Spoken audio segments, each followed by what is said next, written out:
What's up, E-Units? This is Kobalt Steel with another Kobalt Digital episode. In the last episode, we took a look at Sonic's last Sega handheld adventure, Sonic Blast, which capitalized on the success of Donkey Kong Country's use of pre-rendered graphics. Most likely. Today, we're going to take a look at Sonic's first handheld adventure, and I think his first 8-bit adventure too, Sonic the Hedgehog on the Sega Master System and the Game Gear. Specifically, we are going to look at the Game Gear version on the 3DS Virtual Console. Will Sonic 1 8-bit feature a similar level of enjoyment found in the Genesis version, or will this just be a game best left forgotten about? Let's find out. Let the 8-bit conversions commence. Before we go in, we should have a little history segment on our production. Sonic the Hedgehog on the Genesis was the game that launched the Sonic franchise, and it, along with a strong marketing campaign, really shot the character into popularity. However, allegedly, not everyone owned a Genesis at the time, instead harboring a Sega Master System, and Sega wanted Master System players to have a slice of the Sonic the Hedgehog pie in hopes of getting them to convert into the Genesis later. Now, if you don't know what a Master System was, it was Sega's 8-bit competitor to the Nintendo Entertainment System, released in 1985 as the Sega Mark III and 1986 in the USA. The system boasted superior hardware to the NES and some pretty innovative games like Phantasy Star, which we'll take a look at in the future, but it ultimately failed due to a lack of third-party support, primarily caused by Nintendo's monopolistic third-party policies at the time that prohibit development on other consoles. Although the system did see some success in the PAL markets, especially in Brazil, where it thrives to this day. Anyway, Sega commissioned the game company Ancient for the 8-bit conversion, although due to limitations of the Master System, there had to be many sacrifices, with the most famous being the loss of speed and the loss of the scattered rings when hit. Ancient would later handle the Game Gear port, and while it retains many of these features found in the Master System version, it offers redesigned sprites and some redesigned levels and bosses to better cope with the smaller Game Gear screen. And if you don't know what a Game Gear is, let's just say it's a slightly more powerful and portable Master System that was Sega's only real attempt at a portable console. And it didn't really sell well because of various issues like the battery life being bad, the size of the console, and the fact that not many third parties supported it. For a little bit of additional game trivia, there is an unused audio file that has Marble Zone's theme, albeit an 8-bit version, suggesting that it was supposed to be in this game but was cut likely for time restraints, which is unfortunate because more zones better, as long as it's not recycling level maps too much. On to the review, let's start with the story.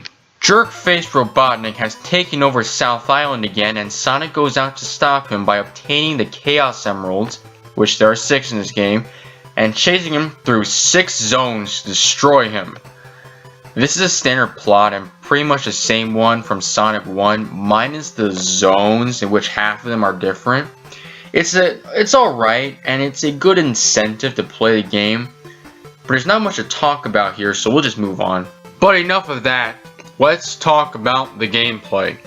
In certain aspects, Sonic 1 8-bit is pretty similar to its Genesis counterpart. Sonic has to travel through 6 3x zones while finding Chaos Emeralds, going through bonus stages, and fighting Robotnik in the 3rd act. Sonic also retains his one-button control scheme from the Genesis 2, which is pretty responsive with appropriate sensitivity, like that game too. He also retains the power-ups from the first game, which is cool, although I don't recall seeing the speed shoes in any zone after Green Hill Zone. If there were other speed shoes, do tell me in the comments. However, while the game may have these aesthetics and elements of Sonic, the game is relatively different from the other games, as due to limitations of the Master System and in turn the Game Gear, many elements were seemingly removed. One of these elements, I think, is the fact that rings don't scatter when you get hit or fall on a spike. They just turn into one ring that you can't collect. This is unfortunate as it's somewhat of an annoyance to get so many rings for bonus stages only to lose them when you're hit. Yes, it does make the game more challenging, but this, as well as the fact that parts of this game can get a bit weird with obstacle and enemy placement, makes this more of an annoying kind of difficulty instead of the challenging kind. However, the most notable aspect is the loss of speed, as Sonic is considerably slow in this game. Although he has his moments of blazing through parts of the level via power-up or rolling, Sonic can't run as fast as he did in Genesis days, basically going as fast as Mario does while running. Heck, this game slows down in certain areas, although for me, the only time I actually experienced that was with the bridge zone when Sonic is running over bridges and the bridges collapse. That slows down a little bit, but it's not to the point where it's affecting gameplay.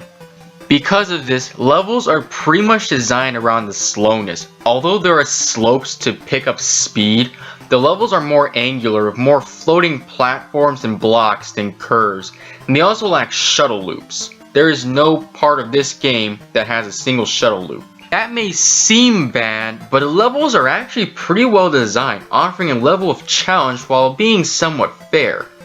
Somewhat.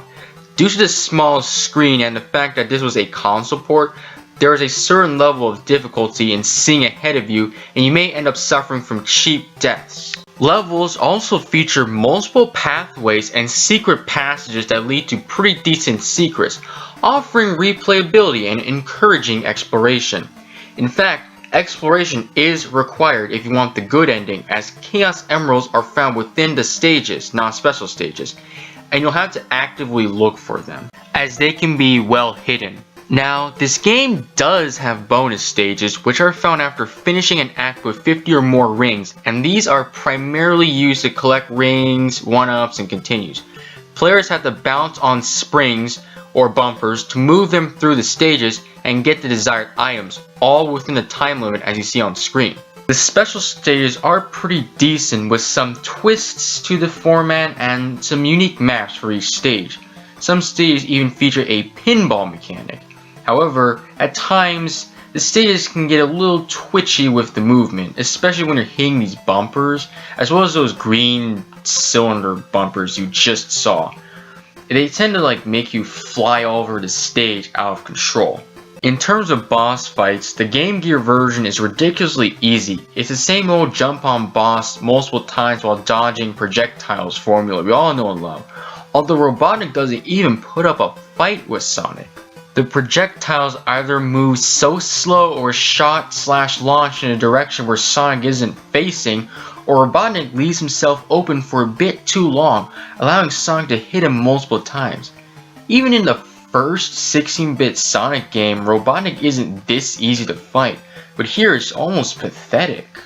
I won't spoil it here, but you know your game has a problem in terms of bosses when the final boss is practically as easy as the first boss. These boss fights may start off seeming funny, but they get really old really fast due to the lack of challenge offered. They're almost too easy and too basic, even with the water physics of Labyrinth Zone. They're practically the least good parts of this game.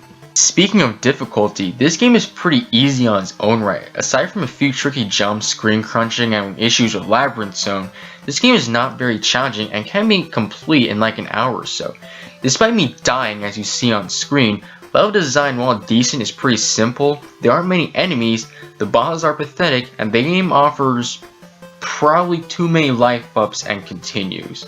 Overall, Sonic 1 8-bit's gameplay is in line with a really easy and standard traditional platformer, especially with bosses, which is very uncharacteristic of Sonic, who's known for fast platforming and loops and stuff.